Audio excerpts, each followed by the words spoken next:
Bismillahirrahmanirrahim. Assalamualaikum warahmatullahi wabarakatuh. Halo rekan-rekan semua, kembali lagi bersama kami. Semoga dalam keadaan sehat selalu ya. Baiklah, pada kesempatan kali ini kami akan berbagi informasi ataupun juga akan membahas tentang 5 ketentuan baru atau peraturan baru yang berkembang dalam seleksi P3K Guru tahun 2022, di mana admin telah melihat banyak perkembangan ataupun juga aturan yang mungkin tadinya tidak ada. Nah, perkembangan seleksi P3K Guru tahun 2022 ini itu ada beberapa ketentuan baru yang teman-teman guru honorer itu harus dan wajib ya paham tentang aturan ini, dan berkaitan dengan guru P1, P2, P3 dan juga P4. Ini semuanya sama, 5 ketentuan baru dalam seleksi guru ASN P3K tahun 2022 ini. Dan untuk lebih jelasnya, kita simak videonya sampai selesai. Dan seperti biasa, bagi rekan-rekan yang baru bergabung pertama kali menemukan channel ini, untuk menekan tombol subscribe-nya dan aktifkan lonceng notifikasinya, agar teman-teman mendapatkan informasi-informasi terbaru seputar pengangkatan honorer menjadi ASN P3K. Baiklah, dalam kesempatan kali ini kita akan membahas tentang perihal 5 ketentuan baru ataupun aturan baru dalam seleksi P3K Guru tahun 2022. Sebagaimana yang kita ketahui, dalam seleksi P3K Guru tahun 2022 ini berbeda ya dengan seleksi P3K tahun 2021 yang acuannya itu Permenpan RB nomor 20 tahun 2022. Nah, sejalannya waktu, banyak progres ataupun juga perkembangan, di antaranya menghasilkan peraturan-peraturan baru yang telah kami himpun dalam beberapa slide ya. Di antaranya yang pertama, dalam alur seleksi P3K Guru tahun 2022, untuk guru yang sudah lulus passing grade itu wajib melaksanakan seleksi administrasi berkas kembali. Ya, di sini meskipun tahun lalu ini sudah untuk seleksi administrasi ini, namun itu pada kesempatan kemarin BKN menyampaikan bahwasannya untuk seleksi administrasi itu berlaku untuk semua pelamar ya. Pelamar P1, P2, P3 sampai juga ke dalam pelamar P4. Nah, di sini kalau kita lihat dalam alur seleksi P3K Guru untuk P1, yang pertama itu P1 ini pelamar P1, kemudian login bagi pelamar yang sudah memiliki akun, yang pastinya untuk guru lulus PG itu sudah memiliki akun ya, pasti semuanya. Dan itu tidak akan membuat akun terlebih dahulu dan langsung login ke dalam akun SSCASN. Nah, di sana bakal ada seleksi administrasi berkas kembali. Namun kita belum melihat apakah seleksi administrasi ini updating dari tahun kemarin ataupun seleksi administrasi dari awal. Karena ini sangat erat kaitannya dengan peraturan yang terbaru yaitu IPAKRE ya teman-teman. Ketika sudah melakukan seleksi administrasi ataupun juga updating, kita belum mengetahui lebih jelasnya tentang seleksi administrasi untuk yang lulus PG ini, apakah updating saja ataupun juga seleksi dari awal. Nah, ini ada proses penempatan bagi yang sudah memiliki formasi tentunya. Selanjutnya dilanjut kepada proses pemberkasan isi DRH, dan dilanjutkan itu pemberkasan NIPPK dan bertugas di sekolah penempatan, seperti itu. Ini untuk alur seleksi P3K Guru untuk P1 ya teman-teman, di mana ada seleksi administrasi. Nah, selanjutnya yang kedua, aturan yang kedua ini yang baru-baru mungkin ya, pada akhir Agustus itulah disampaikan oleh Ibu Nur Suryani bahwasanya P1 itu tidak bakal diangkat semuanya ataupun tidak mendapatkan formasi semuanya karena terkendala beberapa hal ya. Nah, solusi yang ditawarkan oleh Kemendikbudristek yaitu P1 bisa turun prioritas demi mendapatkan penempatan formasi. Jadi bisa turun prioritas. Nah, alurnya seperti ini teman-teman. P1 itu login ke SSCASN, selanjutnya seleksi administrasi.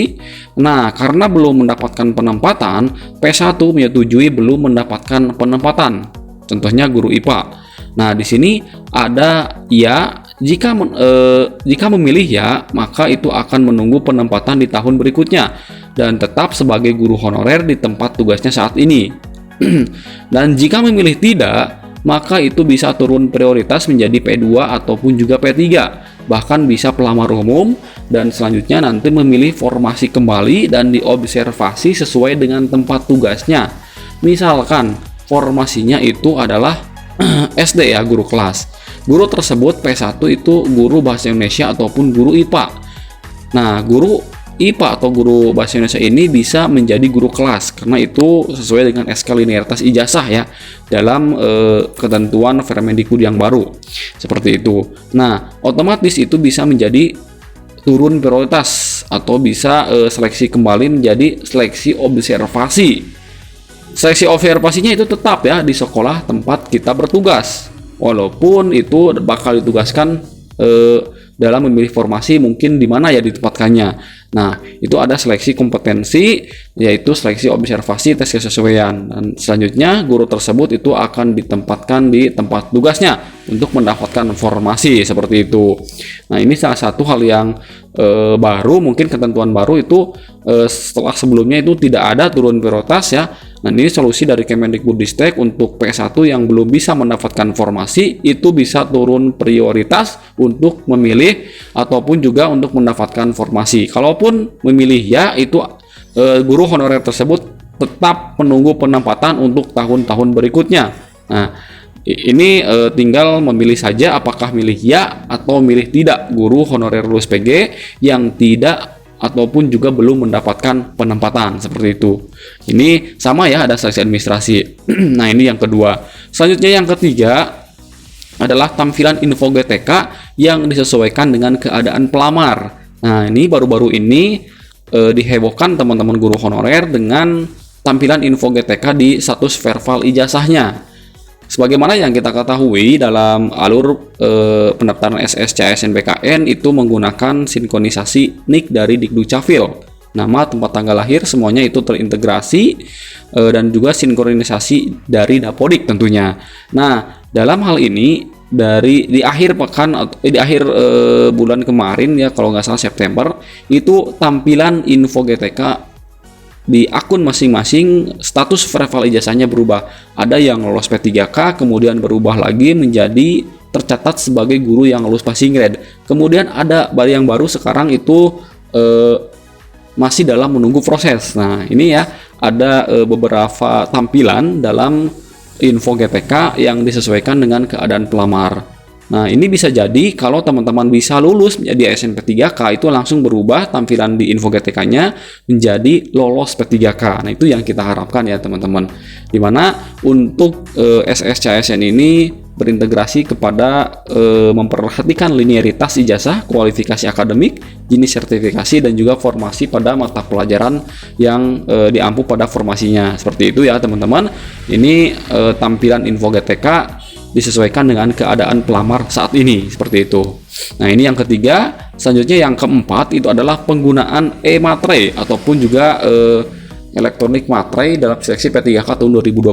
Ini dijelaskan oleh BKN pada rapat persiapan bersama admin instansi kemarin bahwa penggunaan e-materai ini wajib ya, wajib, dan sebelumnya di tahun 2021 itu tidak menggunakan e-materai. Nah, dalam surat pernyataan, surat lamaran, dan surat lain yang dipersyaratkan oleh instansinya masing-masing itu wajib dibubuhi e-materai berdasarkan surat edaran VLT Kepala BKN tentang penggunaan materai pada dokumen seleksi CASN, di mana terdapat beberapa aturan. Yang pertama, wajib menggunakan materai tempel atau kertas yang masih baru atau belum pernah digunakan sebelumnya, dan juga kedua, tidak diperkenankan menggunakan materai yang bentuk dan cirinya tidak sesuai ketentuan perundang-undangan, misalkan materai berupa hasil unduh atau hasil edit gambar dari internet dan sejenisnya, ataupun materai yang sebelumnya pernah dipakai. Nah, ini ya banyak sekali karena di tahun 2021 kemarin yang tidak lolos dari materai saja. Nah,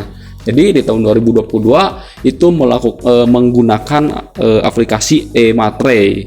Nantinya teman-teman bisa ataupun simulasi e-materai ke dalam aplikasi e-materai dalam seksi P3K di akun SSCASN-nya masing-masing, seperti itu.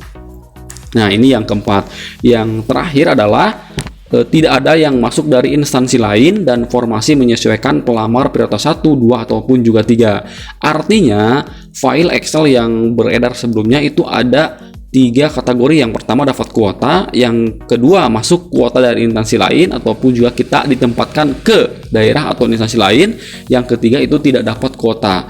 Nah, setelah beberapa perkembangan selanjutnya ini untuk P3K itu tidak ada misalkan pelamar itu di daerah ataupun juga kabupaten A. Nah, ditempatkan di kabupaten B. Nah, itu tidak seperti itu. Sekarang semuanya ditempatkan di instansinya masing-masing dalam satu daerah kewenangan. Kalaupun itu kabupaten atau kota itu sekupnya SD, SMP, dan provinsi itu untuk SMA, SMK, dan juga SLB seperti itu. Dan pelamar yang lulus akan ditempatkan di sekolah induknya dan disesuaikan formasinya, meskipun itu melamar tadinya di sekolah lain ataupun juga ketika observasi formasinya ke sekolah lain. Ketika di sekolah induknya ada kebutuhan, maka formasi itu akan dipindahkan ke sekolah induknya, meskipun pelamar prioritas 2 seperti itu ya teman-teman. Jadi ini ya salah satu simulasi untuk prioritas 2 penyesuaian formasi yang dilakukan nantinya oleh Fanselda ataupun juga panitia seleksi daerah. Nah, mungkin itu teman-teman ada 5 poin penting atau 5 ketentuan baru dalam seksi P3K yang harus teman-teman wajib pahami ya, seperti itu. Nah, mudah-mudahan ada manfaatnya. Sekali lagi saya doakan teman-teman guru honorer semuanya bisa menjadi ASN P3K di tahun 2022 ini. Amin ya rabbal alamin. Wabillahi taufiq wal hidayah. Wassalamualaikum warahmatullahi wabarakatuh.